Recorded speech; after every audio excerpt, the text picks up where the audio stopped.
Sono partite per la serie numero 4. Alla corsia 1 Sartorato Giada, rappresentativa Idros. Alla corsia 2 Marine Irene, rappresentativa Rosà.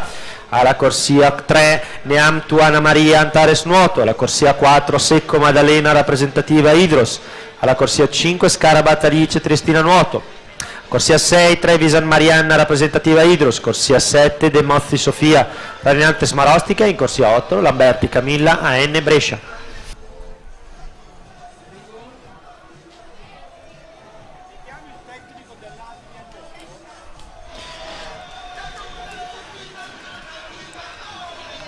Chiediamo a un tecnico dell'Adria Nuoto di venire qui dai giudici arbitri, un tecnico dell'Adria Nuoto dai giudici arbitri, grazie.